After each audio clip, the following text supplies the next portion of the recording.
अर्थ के बाहर का आउटर स्पेस एक बहुत ही मिस्टीरियस और इंटरेस्टिंग जगह। एंशियंट टाइम से ही हम ह्यूमंस इस धरती के मिस्ट्रीज को खोजते आए हैं, लेकिन आज भी इतने सालों बाद भी ये धरती उतनी ही मिस्ट्रीज से भरी और अनडिस्कवर्ड है। लेकिन हमारी धरती तो इस यूनिवर्स में एक एटम के बराबर भी नहीं है। समझ लीजिए कि कितना बड़ा है हमारा यूनिवर्स, और जितना बड़ा है हमारा ये यूनिवर्स उससे भी ज़्यादा बड़ी है इसके हर कोने में फैली अमेजिंग मिस्ट्रीज़। तो हेलो फ्रेंड्स, मैं हूँ यूवी, और आज की इस वीडियो में मैं आपको कुछ ऐसे मिस्ट्रीज़ के बारे में बताने जा रहा हूँ जिन्हें सुनकर शायद आप चौंक जाएंगे। तो चलिए शुरू करते इस इंटरेस्टिंग वीडियो को।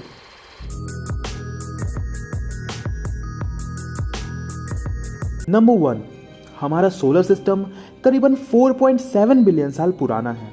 स्टार्टिंग में हमारे सोलर सिस्टम में सिर्फ मीटेरॉइड्स हुआ करते थे, लेकिन फिर कई कॉलिजन और गैस एक्सप्लोजन के बाद हमारे सोलर सिस्टम में बने प्लैनेट्स। मीटेरॉइड्स के सॉलिड पार्टिकल से निर्माण हुआ मरकरी, वीनस, अर्थ और मार्स का, और उनकी गैसेस से जुपिटर, सैटर्न, वीनस और नेपच्यून बने। पर अब बात आती है प्लूटो की, जो हमारे सोलर सिस्टम के सबसे एंड पर है, और इसी कारण से इसे भी लास्ट 4 प्लैनेट्स की तरह गैस से बना हुआ होना चाहिए था।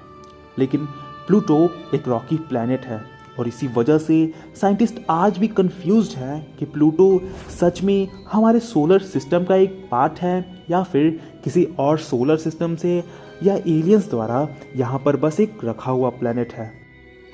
नंबर 2, आपने इन तरह के वेविंग लाइट्स को किसी न किसी मूवी या बुक में ज़रूर देखा होगा, जो कि ऑरोरा लाइट्स के नाम से जानी जाती है, और जो साउदर्न और नॉर्दर्न गोलार्ध में होते हैं, और जिन्हें देखने के लिए पूरी दुनिया से टूरिस्ट इस कड़कती ठंड में भी आते हैं। लेकिन असलियत में ये लाइट्स है क्या? तो दरअसल असलियत में ये लाइट्स सन की सोलर विंड्स होती हैं, जो सन के सरफेस से करीब 7 मिलियन माइल्स की स्पीड से हमारे अर्थ को क्रॉस करती है ना अमेजिंग।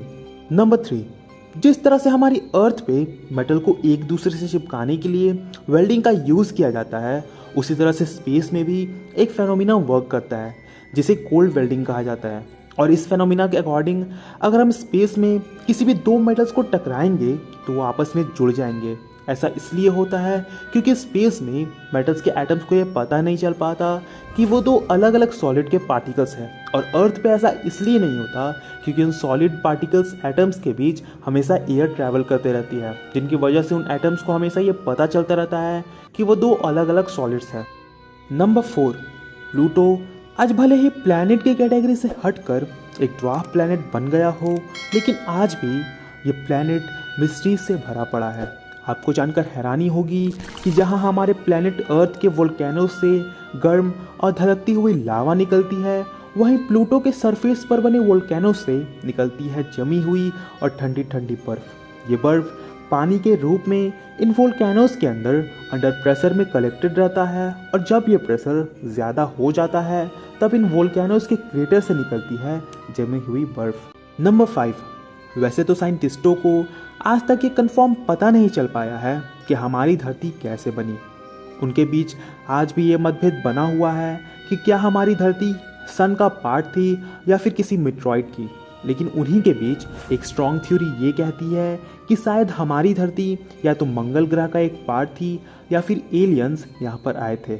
और ऐसा इसलिए क्योंकि हमारी अर्थ के सहारा डेजर्ट और एंटार्क्टिका कॉन्टिनेंट के कुछ पार्ट्स में ऐसी सैंड मिली है जो कि मार्स के सरफेस से आई है, और वो मार्सियन है, और जो ये बताती है कि हमारी अर्थ का मार्स से बहुत ही गहरा कनेक्शन है। इसीलिए आपने देखा होगा कि हमारी अर्थ के साइंटिस्ट ज़्यादातर मार्स पे ही स्टडी करते रहते हैं, और ये बेजोड़ कोशिश करते रहते हैं कि मार्स पे लाइफ के एक्सिस्टेंस का कोई सबूत खोज निकालें। अब हमें तो ये पता नहीं कि ये धरती कैसे बनी या फिर कहाँ से आई, लेकिन आपको तो ये पता है कि इस चैनल को सब्सक्राइब कैसे करना है। तो देर किस बात की, जाइए इस चैनल को सब्सक्राइब करिए अगर आप भी इस तरह के फैक्ट्स के कंटेंट को जानना चाहते हैं। मिलते हैं अगली वीडियो में, तब तक के लिए good bye and thank you.